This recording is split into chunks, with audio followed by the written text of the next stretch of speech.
Sifat yang pertama adalah negeri yang disucikan. Sifat yang kedua adalah negeri yang diberkahi.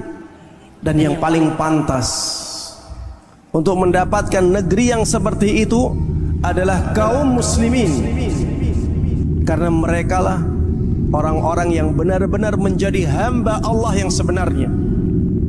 Merekalah orang-orang yang patuh dengan syariat Allah Subhanahu wa taala. Innal arda lillah yurithuha man yasha'u min ibadihi. Sesungguhnya bumi ini semuanya milik Allah, dan Allah akan memberikan bumi ini kepada siapapun dari hambanya yang Allah kehendaki. Dan hamba-hamba Allah yang paling pantas untuk mendapatkan negeri yang disebut dengan negeri yang suci dan negeri yang berkah adalah kaum muslimin.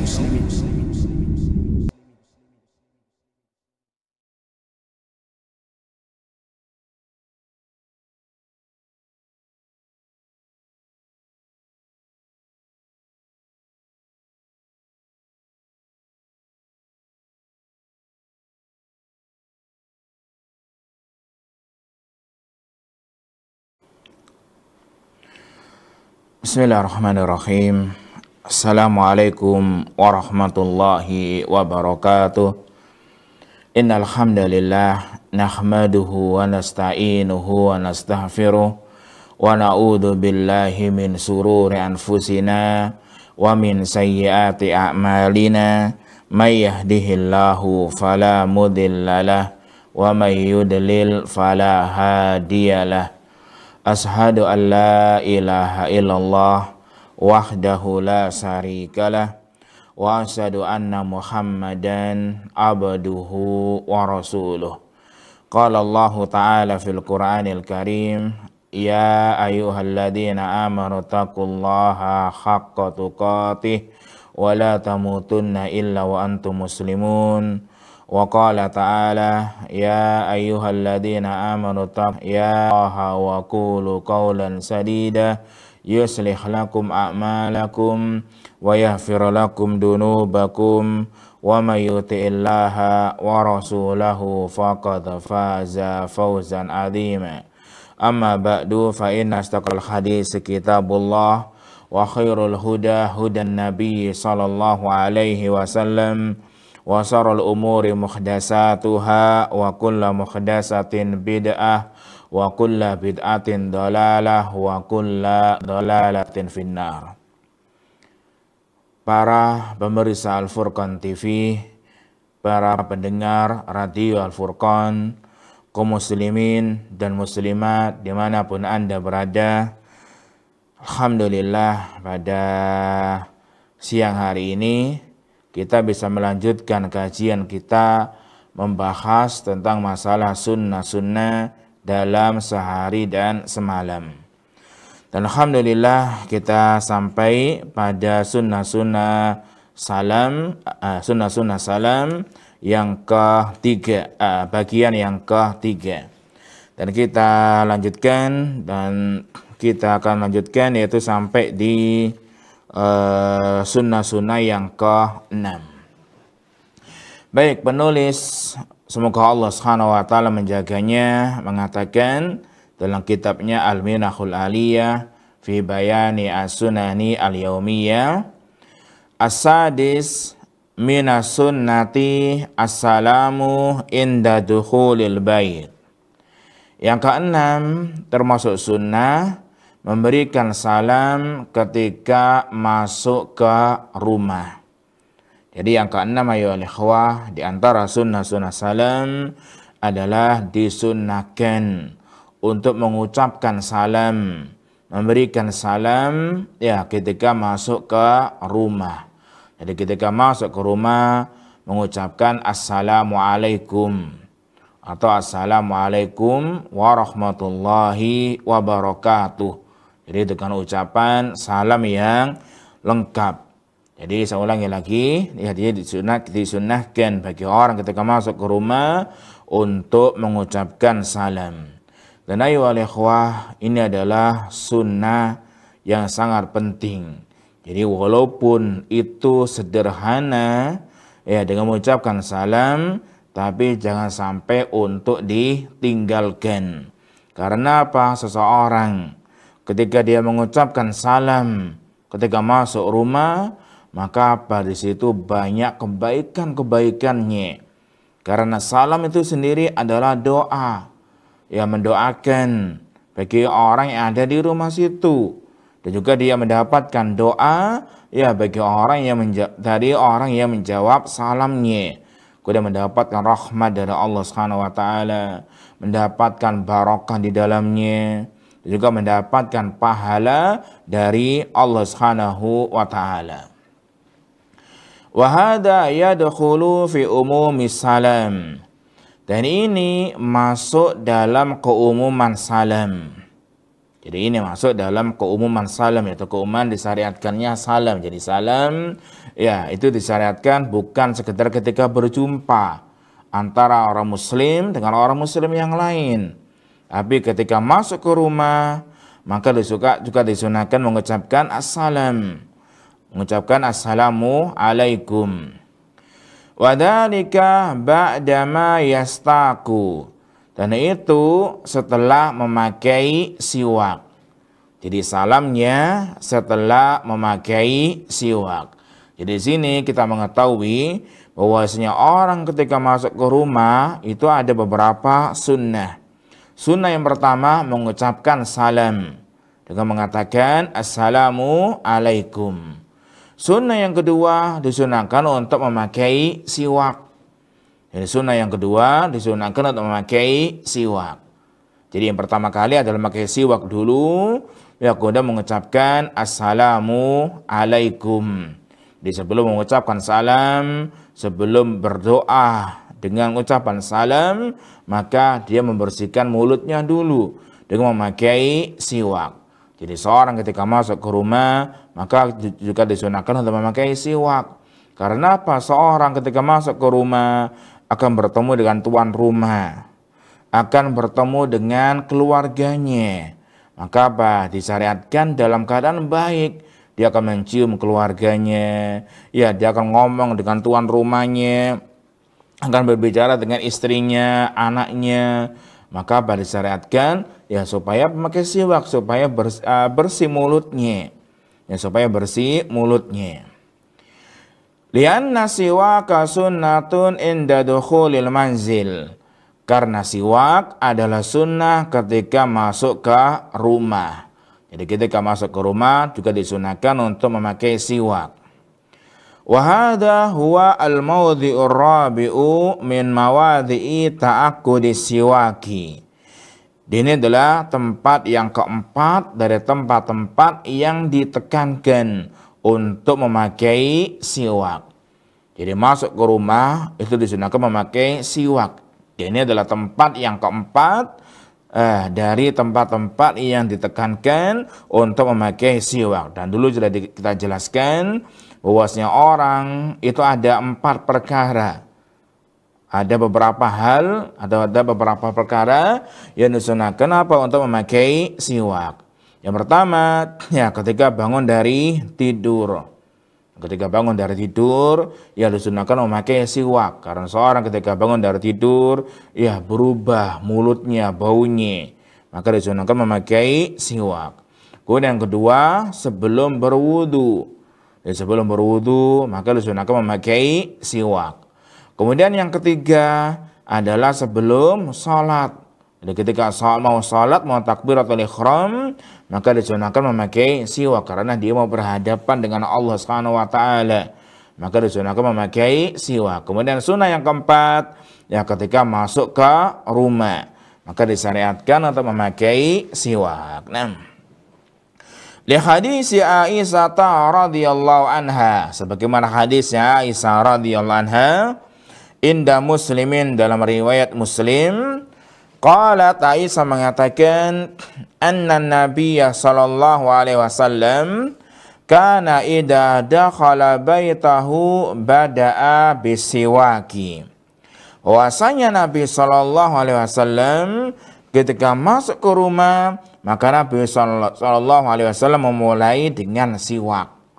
Jadi Aisyah menjelaskan Nah, ketika Nabi SAW masuk ke rumah, maka Nabi SAW memulai dengan memakai siwak. Ini menunjukkan bahwasanya disyariatkan, disunahkan ketika masuk ke rumah memakai siwak. Fa'idha bada'a bisiwaki dakhala wa sallama ala ahlil bait. Dan apabila memulai memakai siwak, wa dakhala, dan dia mau masuk, wa sallama ala ahlil bait, kemudian memberikan salam ya kepada penghuni rumahnya. Nah, jadi yang pertama memakai siwak dulu. Ya, kemudian yang kedua memberikan salam, assalamualaikum. Ya, kemudian masuk ke rumahnya apabila itu rumahnya sendiri. Kalau rumahnya orang lain, maka apa? Ada sunnah yang lain, ada kewajiban yang lain. Itu apa? Supaya minta izin. Ya, salam dulu. Ya, ketika sudah salam dan sudah dijawab, ya kemudian minta izin apakah boleh masuk ke rumah ya ataukah tidak. Hatta anna ba'da ahlil ilmi qala, ya sampai sebagian para ulama itu ada yang mengatakan minas sunnati an tusallima idza dakhalta ayya baitin walau lam yakun fihi ahadun. Termasuk sunnah supaya memberikan salam apabila mau masuk ke rumah apapun saja, walaupun di rumah tadi nggak ada seorang pun. Jadi apa? Para ulama mengatakan termasuk sunnah supaya memberikan salam apabila masuk ke rumah apapun saja rumahnya, ya walaupun di situ nggak ada seorang pun. Jadi ketika masuk ke rumah, walaupun itu rumahnya sendiri, maka apa? Disyariatkan, disunahkan untuk memberikan salam. Atau masuk ke rumahnya orang lain, atau masuk ke rumahnya sendiri misalnya, tapi di situ nggak ada orangnya.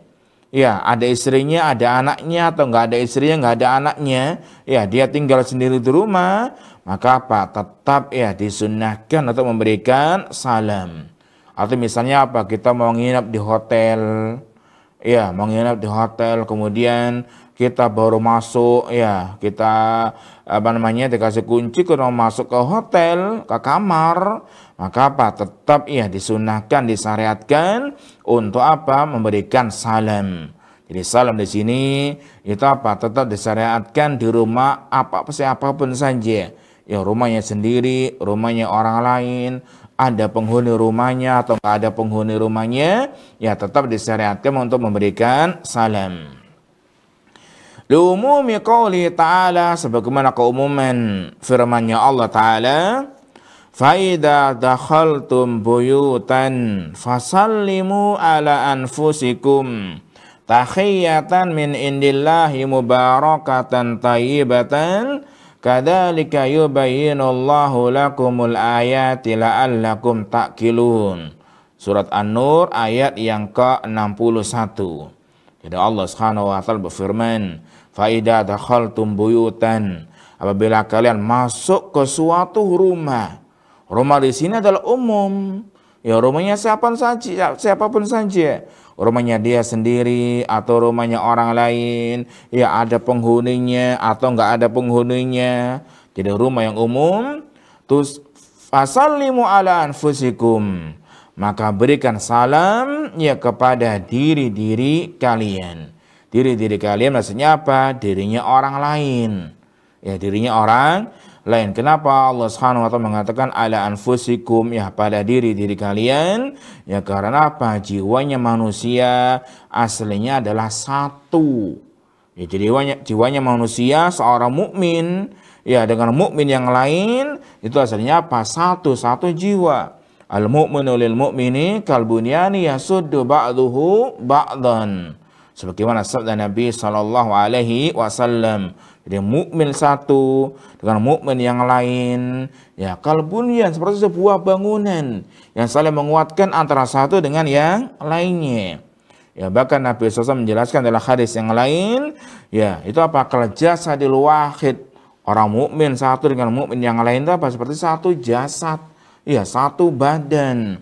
Kalau ada yang sakit, iya, ada yang menderita sakit, maka apa? Semua badannya akan merasa sakit. Iya, nggak bisa tidur. Ini adalah keadaan ya orang muslim antara satu dengan yang lain itu adalah seperti satu jiwa, ya satu badan.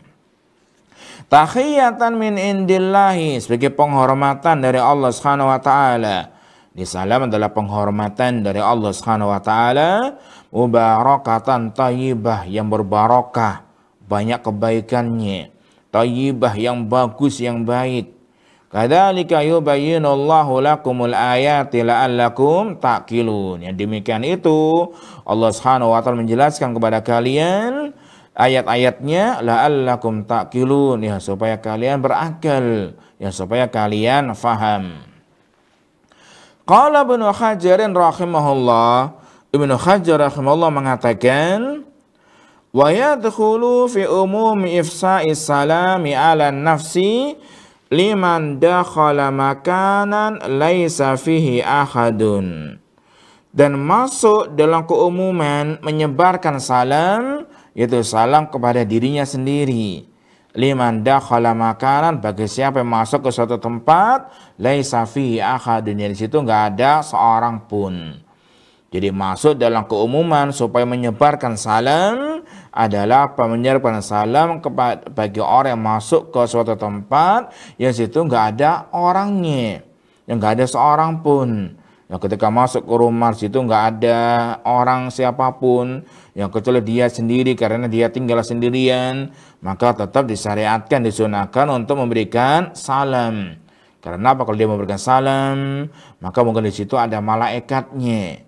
Ada malaikat, sehingga apa? Kita memberikan salam ya kepada malaikat-malaikat.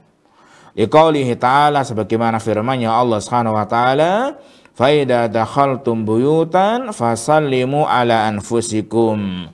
Apabila kalian masuk ke suatu rumah, maka berikan salam kepada diri-diri kalian. Kemudian wasunnatu ayyusallima ala ahli baitin yadkhuluhu. Dan disunahkan supaya memberikan salam kepada penghuni rumah yang dia akan masuk di dalamnya. Ini juga disunahkan untuk memberikan salam kepada penghuni rumah atau yang ada di rumah tadi, ya dahulu yang dia ingin masuk di dalamnya. Jadi kalau seseorang ingin masuk ke suatu rumah, ya di situ ada penghuninya, ada orangnya, maka disyariatkan memberikan salam, disunahkan untuk mengucapkan salam. Liqaulihi ta'ala, sebagaimana firman-Nya Allah Subhanahu wa taala dalam surat An-Nur ayat 27, ya ayyuhalladzina amanu la tadkhulu buyutan ghayra buyutikum hatta tasta'nisu wa tusallimu ala ahliha. Dzalikum khairul lakum la'allakum tadakkarun. Ya ayyuhalladzina amanu, wahai orang-orang yang beriman. Dipanggilah orang yang beriman di sini ya sebagai anjuran, sebagai motivasi ya supaya dia menjalankan apa yang ada di dalam ayat ini. Karena ayat ini ditujukan untuk orang yang beriman. Ya supaya apa? Dia mengamalkan apa yang ada di dalam ayat ini. Dan juga menunjukkan kalau dia mengamalkan apa yang ada dalam ayat ini, maka apa? Imannya akan naik. Ya, imannya akan naik. Kalau dia memberikan salam, maka apa? Imannya akan naik. Dan salam juga apa? Termasuk dari keimanan. Ya, karena Allah Subhanahu wa taala memanggil dengan sifat keimanan. Ya orang-orang yang beriman. La tadkhulu buyutan ghayra buyutikum. Janganlah kalian masuk ke rumah selain rumah-rumah kalian, yang bukan rumah-rumah kalian, hatta tasta'nisu wa tusallimu ala ahliha. Ya, sehingga apa? Kalian minta izin dan memberikan salam kepada penghuni rumah.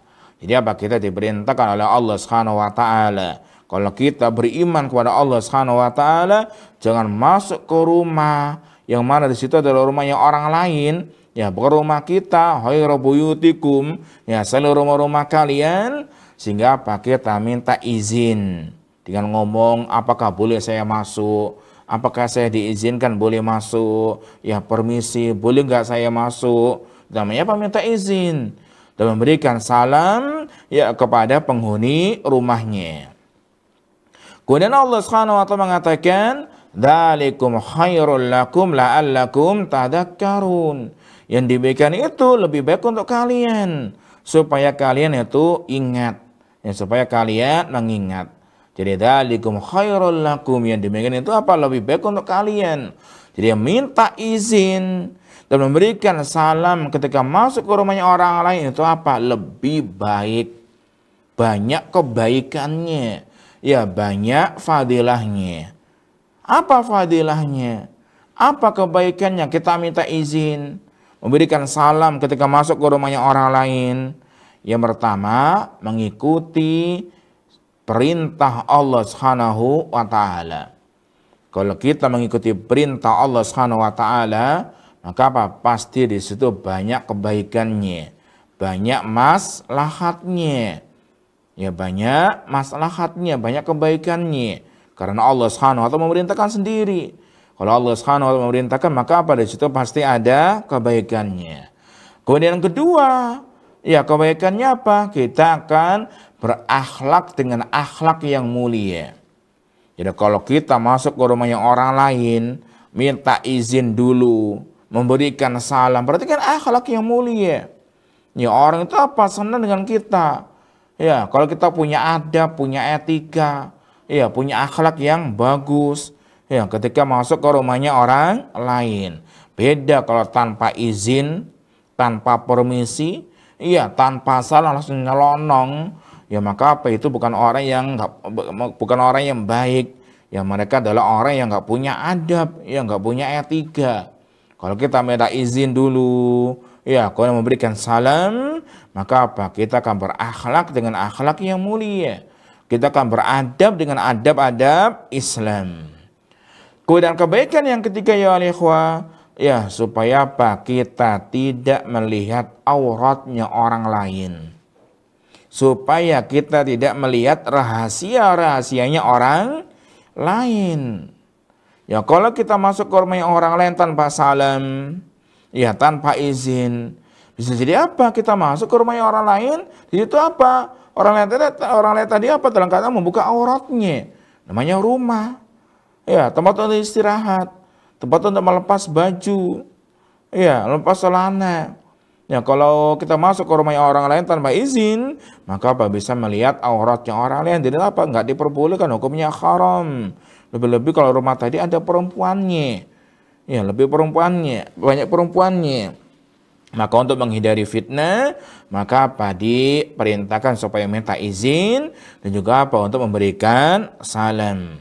Makanya Nabi SAW ya, ketika dijelaskan dalam hadis, ya ada seseorang itu apa? Ngintip di kamarnya Nabi SAW,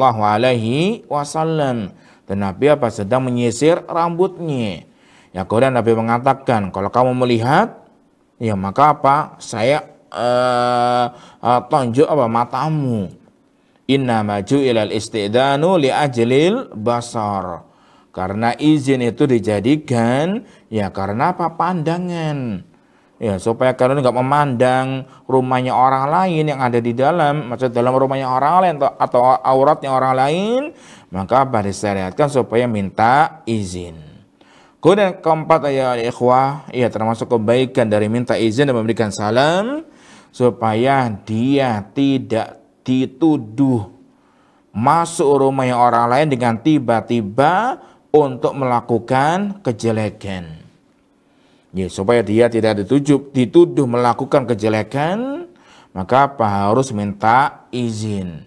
Kalau ada orang masuk ke rumahnya orang lain dengan tanpa izin, tanpa salam, maka apa? Ada orang menuduhnya mungkin dia perampok, iya, dia mencuri, iya, dia memperkosa orang lain. Iya, makanya apa? Harus minta izin supaya nggak dituduh mencuri. Ya, supaya nggak dituduh mengambil barangnya orang lain. Makanya disyariatkan supaya apa? Minta izin. Kemudian kebaikan yang kelima, ya bisa jadi pemilik rumah itu nggak ingin didatangi oleh orang lain. Ya dia nggak senang, nggak ingin didatangi oleh orang lain. Ya mungkin karena dia sibuk, karena dia belum siap, atau dia sedang istirahat. Dia nggak senang didatangi. Maka apa? Harus minta izin dulu. Ketika tuan rumahnya sedang tidur, iya, kemudian langsung orang tuh masuk nyelonong ke rumahnya. Ya padahal apa? Pemilik rumah nggak senang kalau saat itu dia dimasuki oleh orang lain. Makanya apa disyariatkan supaya minta izin, ya supaya pemilik rumah itu apa senang ketika ditamui, ketika didatangi orang lain, nggak ada rasa nggak enak ya ketika didatangi oleh orang lain. Makanya Syekh Muhammad bin Shalih Al-Utsaimin mengatakan, ya jangan malu. Ya pemilik rumah, penghuni rumah, tuan rumah mengatakan pulanglah. Pergi dulu, nanti saja bertamunya. Nanti saja atau besok datang lagi ke sini. Nggak mengapa, jangan malu mengatakan hal itu. Ya, ketika apa dia nggak mau untuk didatangi orang lain rumahnya. Ya, dan juga tamunya yang datang tadi harus lapang dada, jangan marah. Ya, ketika disuruh pulang. Katanya Allah Subhanahu wa taala berfirman, "Wa in qila lakum irji'u farji'u." Ya, ketika kalian disuruh pulang ya pulang. Ya enggak usah nunggu di tempat rumahnya sampai dia diizinkan. Jadi harus pulang ya ke rumahnya. Nah, la'allakum tadhakkarun, ya supaya kalian ingat. Kemudian faidah, di sini ada faidah. Tahassala mimma sabaqa, ringkasan kesimpulan dari apa yang telah lalu, annahu yusannu inda dukhulil manzili salasu sunanin, bahwasanya disunahkan ketika masuk ke rumah itu ada 3 sunnah. Jadi kesimpulan dari yang telah lalu bahwasanya ketika masuk ke rumah itu ada 3 sunnah. Al-ula, yang pertama, dzikru ismallahi ta'ala la siyama lailan, menyebut nama Allah Ta'ala lebih-lebih ketika malam hari. Jadi yang pertama ya oleh ikhwah, ya ketika masuk ke rumah, maka sunnah yang pertama adalah menyebut nama Allah Ta'ala. Ketika masuk ke rumah baca bismillah. Ya, buka kunci rumah baca bismillah. Ya, buka ganggang rumah membaca bismillah. Nutup rumah membaca bismillah. La siyama lailan, ya lebih-lebih ketika malam hari. Ya sebagai penjagaan ya dari hal-hal yang jelek, kita berlindung kepada Allah Subhanahu wa taala ya dengan menyebut nama Allah taala. Di hadis Jabir bin Abdullah radhiyallahu anhu, sebagaimana hadisnya Jabir bin Abdullah radhiyallahu anhu, annahu sami'an nabiyya sallallahu alaihi wasallam yaqul, bahwasanya beliau ini mendengarkan Nabi sallallahu alaihi wasallam bersabda, idza dakhala rajulu baitahu, apabila seseorang itu masuk ke rumahnya, ya ke rumahnya, fadakarallaha inda dukhulihi wa inda ta'amihi, lalu dia menyebut nama Allah Subhanahu wa taala ketika masuk ke rumahnya, wa inda ta'amihi, dan ketika makan. Jadi ketika masuk ke rumah membaca bismillah, nutup membaca bismillah.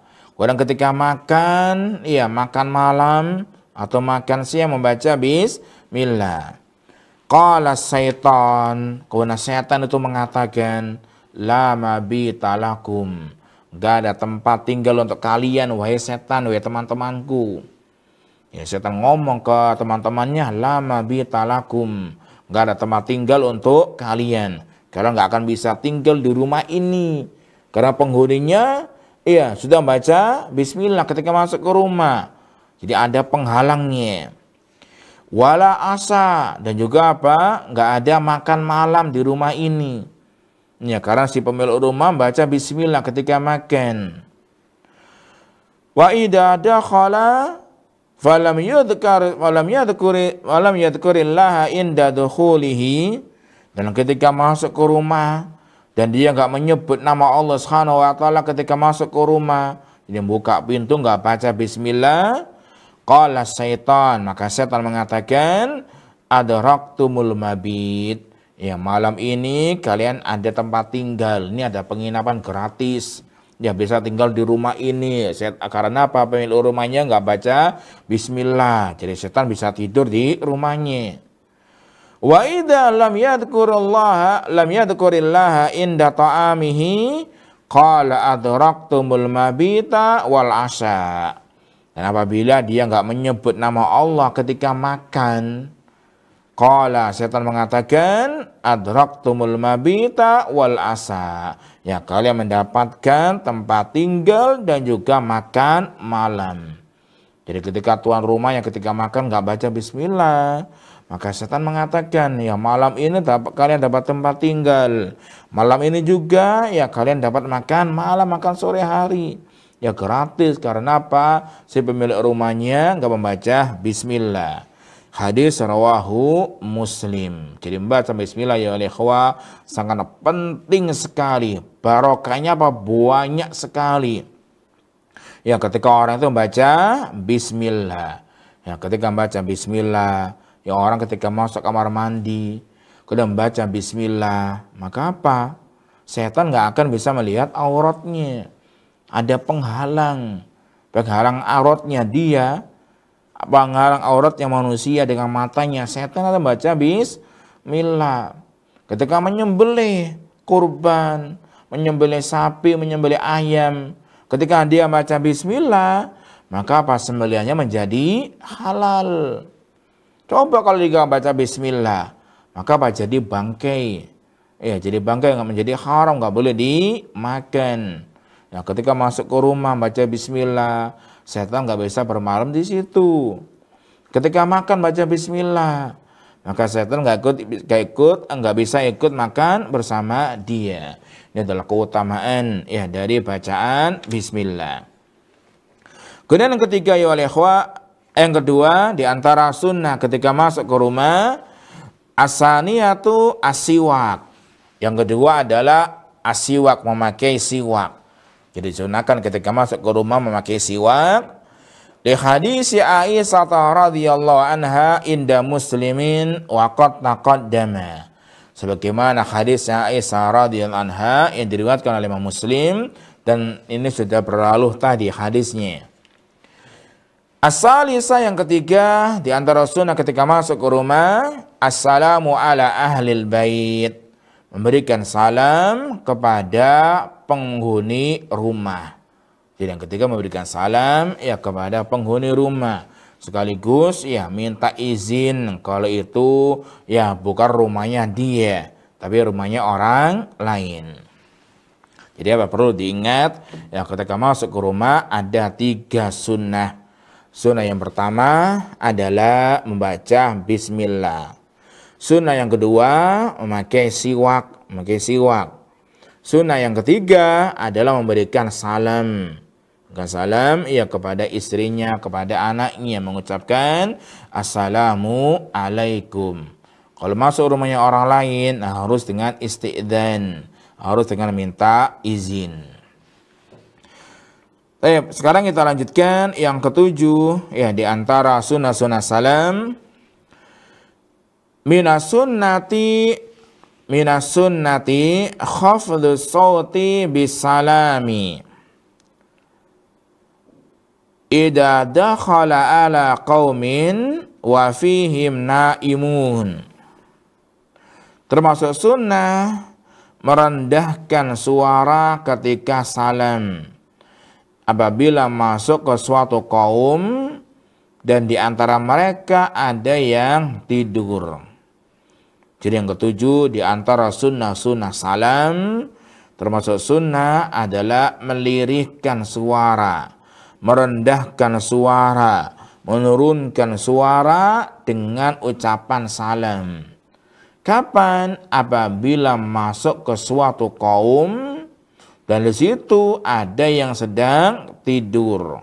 Ada yang sedang tidur. Jadi seorang ya ketika masuk ke rumah misalnya, ke rumahnya sendiri, di situ ada anaknya tidur, ada istrinya tidur, ada orang tuanya tidur, maka apa? Tetap disyariatkan memberikan salam.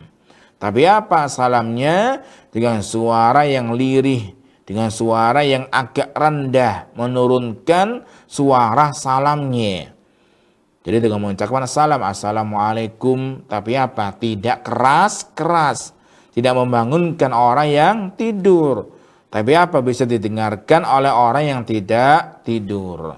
Ini adalah sunnah dari Nabi Shallallahu Alaihi Wasallam. Ini apa? Menunjukkan bahwasanya apa? Nabi ini melihat keadaannya. Ya memang salam disunahkan apa? Untuk mengeraskan suara. Karena salam apa? Termasuk syiar-syiar Islam. Assalamualaikum. Ya harus berani, harus tegas. Orang itu memberikan salam. Harus kuat. Assalamualaikum. Tapi ketika kondisinya berbeda, ya kondisinya berbeda, maka apa? Salamnya juga apa? Suaranya berbeda. Ya dengan suara yang lirih. Ya ketika di situ ada orang yang sedang istirahat, ya ada orang yang tidur, maka apa? Dengan suara yang lirih.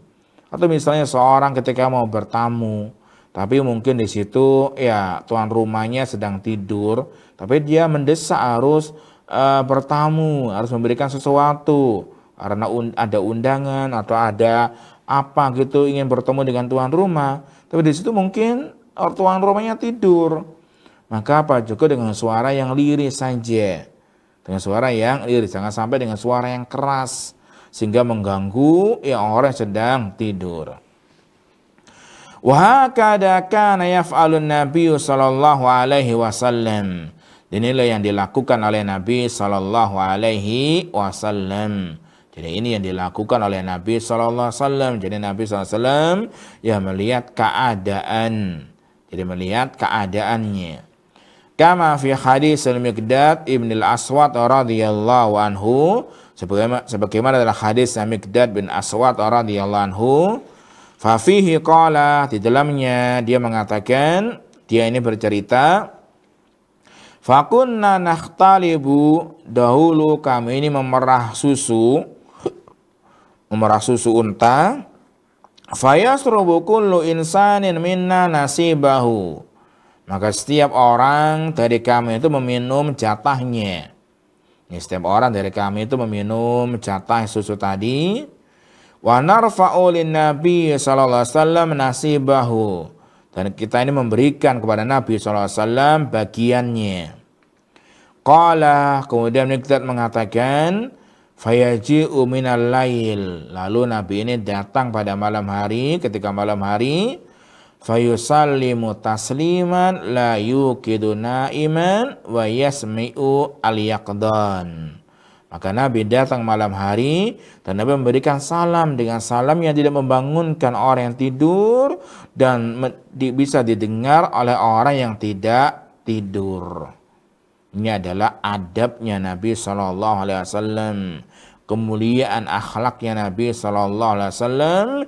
Ya selalu tidak mengganggu orang lain, ya selalu tidak menyakiti orang lain.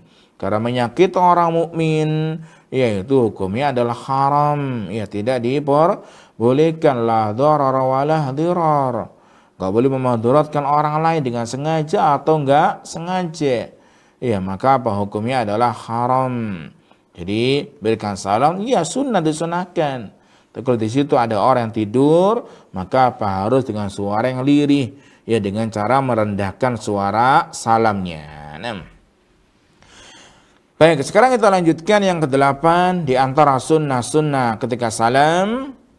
Minas sunnati tablighus salam.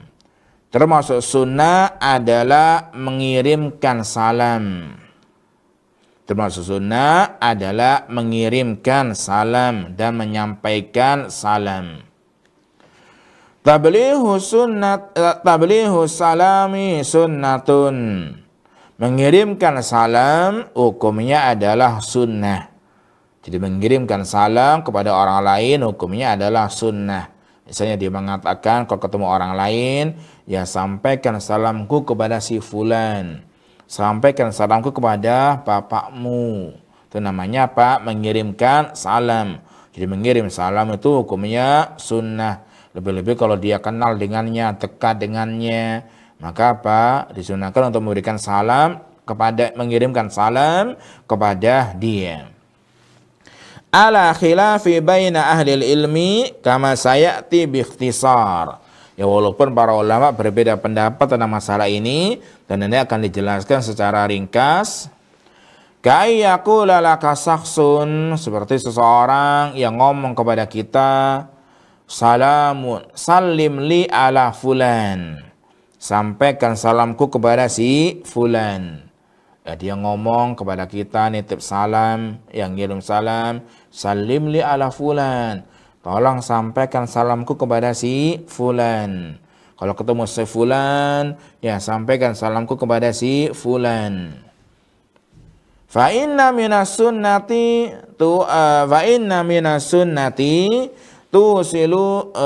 tuwasilu hadas salam li sahibihi.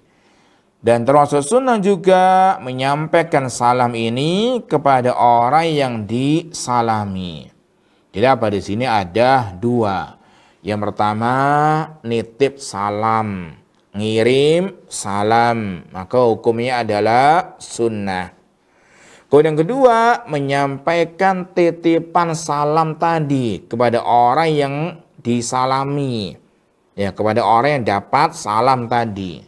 Jadi menyampaikan salam, si fulan kamu dapat salam dari orang ini. Wahai abiku, ya tadi ada si fulan dapat memberikan salam ya kepada abi. Itu namanya apa? Menyampaikan salam, menyampaikan titipan salam ya dari orang lain. Keduanya ya hukumnya adalah sunnah. Nitip salam, ngirim salam sunnah, menyampaikan salamnya juga sunnah. Wa yadullu alaihi, dan dalil tentang masalah ini hadis Aisyah radhiyallahu anha, itu hadis Aisyah radhiyallahu anha, anna Nabiya sallallahu alaihi wasallam qala laha, bahwasanya Nabi ini berkata kepada Aisyah, inna Jibrila yaqra'u alaiki salam. Bahwasanya Jibril memberikan salam kepadamu wahai Aisyah. Qalat, kemudian Aisyah mengatakan, fakultu wa alaihi salamu wa rahmatullah. Saya mengatakan wa alaihi salam, dan untuk Jibril keselamatan, wa rahmatullah, dan rahmat Allah. Nah, jadi dalam hadis ini Aisyah itu diberikan kabar oleh Nabi SAW, ya Jibril itu memberikan salam kepada Aisyah, nitip salam kepada Nabi, ya kepada Aisyah. Jadi Nabi mengatakan, wahai Aisyah, Jibril memberikan salam kepadamu. Ini menunjukkan bahwasanya apa? Nitip salam, memberikan salam, ngirim salam kepada orang lain itu boleh. Ya, kemudian yang kedua, disunahkan juga apa? Untuk menjawab salamnya. Ya, disampaikan salamnya, dulu, ya kemudian menjawab salam. Wa alaihi salamu wa rahmatullah. Fa fil hadis isalu salami li sahibihi. Dalam hadis ini, ya menyampaikan salam kepada orang yang disalami. Kama awsalan Nabi sallallahu alaihi wasallam salama Jibril ala Aisyata radhiyallahu anha. Sebagaimana Nabi sallallahu alaihi wasallam menyampaikan salamnya Jibril ya kepada Aisyah radhiyallahu anha. Wa yu'khadhu minal hadis aidan, dan diambil dari hadis ini juga sunniyatu ba'si salami ma'a ahadin. Disunahkan untuk mengirimkan salam ya kepada seseorang. Nah, di dalam hadis ini itu ada beberapa faedah. Faedah pertama, ya disunahkan untuk mengirimkan salam. Jibril mengirim salam kepada Aisyah. Kemudian yang kedua, disunahkan ya supaya untuk menyampaikan salam. Nabi menyampaikan salamnya Jibril kepada Aisyah. Faedah yang ketiga, disunahkan untuk menjawab salam tadi, yaitu dengan ucapan wa alaihi salamu wa rahmatullah. Nah, sebagaimana Aisyah menjawab salamnya Jibril. Kemudian ikhtalafa fi hukmi tablighi salam. Para ulama berbeda pendapat dalam hukum mengirimkan salam. Ya, para ulama berbeda pendapat dalam hukum yang mengirimkan salam. Idza ukila li shakhsin ayakhmila salaman wa yusiluhu li akhar. Dan apabila diminta oleh seseorang untuk membawa salam dan disampaikannya kepada orang lain. Jadi kalau seseorang diminta untuk menyampaikan salam, membawa salam, nitip salam, ngirim salam, dan diberikannya, disampaikannya kepada orang lain, kayyaqula lahu, seperti dia mengatakan, salim li ala fulan, ya sampaikan salamku kepada si fulan. Hal yajibu alal hamili li salami ayyuballighu salam aula. Apakah wajib bagi orang yang membawa titipan salam tadi untuk menyampaikan salamnya ataukah tidak? Jadi kalau ada orang diminta untuk menyampaikan salam kepada si fulan misalnya, kemudian apakah si fulan tadi yang dapat titipan salam, yang dapat titipan salam tadi itu wajib untuk menyampaikan salamnya ya kepada orang yang disalami ataukah tidak? Ala qaulain, ada dua pendapat dari para ulama. Qila, ada yang mengatakan yajibu, wajib untuk disampaikan salamnya. Wajib untuk disampaikan salamnya. Kalau ada orang nitip salam, maka orang yang dititipi salam wajib untuk menunaikan salamnya. Wajib untuk menyampaikan salamnya kepada orang yang diberi salam. Kenapa? Li'annahu yusbihul amanah. Karena apa? Itu serupa dengan amanah. Wa isalul amanati wajibun. Dan menyampaikan amanah hukumnya adalah wajib. Ya, karena serupa dengan amanah. Dan namanya amanah, ya wajib untuk diberikan, namanya amanah. Waqtarau Nawawi rahimahullah. Ini pendapat yang dipilih oleh Imam Nawawi rahimahullahu ta'ala. Jadi kalau titipan salam ya sama dengan amanah. Kalau amanah ya wajib ditunaikan. Innallaha ya'murukum an tu'addul amanati ila ahliha. Allah Subhanahu wa ta'ala memerintahkan supaya menunaikan amanat ya kepada pemiliknya. Ini pendapat yang pertama. Wakila, dan ada yang mengatakan sunnatun, hukumnya adalah sunnah. Jadi menyampaikan salam hukumnya adalah sunnah. Dia menyampaikan salam kepada orang yang disalami itu enggak wajib tapi sunnah. Li'annahu yusbihul wadi'ah, karena sama dengan titipan. Sama dengan wadi'ah, titipan. Wal wadi'atu la yulzamu man akhadaha bitahammuliha.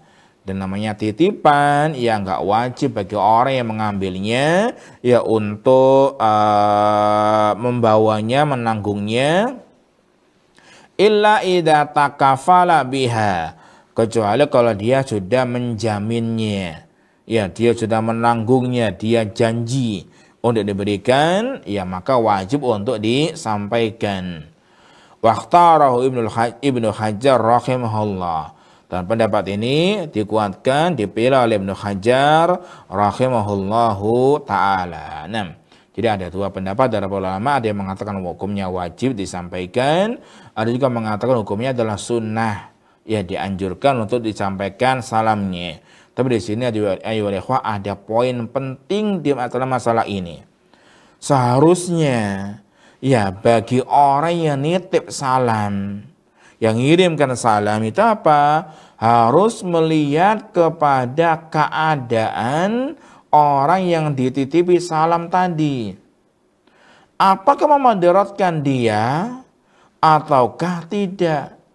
Apakah berat bagi orang yang dititipi salam ataukah tidak memberatkan? Karena apa? Banyak orang yang meremehkan tentang masalah ini. Nitip salam kok cuma sekedar nitip salam saja. Ya banyak ketika ketemu orang nitip salam, ketemu orang lagi nitip salam, ketemu ini lagi nitip salam. Ya, banyak orang bermudah-mudahan ya tentang masalah ini, meremehkan tentang masalah ini. Pokoknya ketemu orang nitip salam, kalau ketemu si ini nitip salam. Nah, itu karena ya cuma basa-basi saja ataukah serius? Ya, ataukah cuma basa-basi saja atau memang benar-benar ya nitip salam. Jadi apa? Kita harus melihat keadaan dia. Kalau nggak merepotkan ya nggak apa-apa, kita nitip salam. Tapi kalau merepotkan kayaknya berat sekali, ya nggak usah nitip salam, ya nggak usah nitip salam. Dan juga ya wal ikhwah, bagi orang yang dititipi salam, ya maka apa? Seharusnya dia mengucapkan insya Allah. Ya jika Allah Subhanahu wa taala menghendaki. Jadi misalnya saya titip salam ya kalau ketemu si fulan, dia ngomong insya Allah. Jika Allah Subhanahu wa taala menghendaki, ya dia ingat nggak lupa, disampaikan salamnya. Tapi jika Allah Subhanahu wa taala jika Allah Subhanahu wa taala menghendaki dia lupa, dia luput, ya dia lalai, ya maka itu yang terjadi. Ya sesuai dengan kehendaknya Allah Subhanahu wa taala. Jadi makanya apa, dia disarankan untuk membaca, untuk mengucapkan insya Allah. Jika dia lupa, ya sudah dia ngomong insya Allah. Kalau dia nggak lupa, ya maka disampaikan ya ucapan tadi, salamnya tadi. Wal adhar, dan yang napa ya oleh wallahu alam al-qaulu tsani, yaitu pendapat yang kedua. Jadi pendapat yang kedua ini pendapat yang dipilih oleh penulis kitab ini, yaitu disunahkan untuk menyampaikan salam. Disunahkan untuk menyampaikan titipan salam kepada orang yang disalami.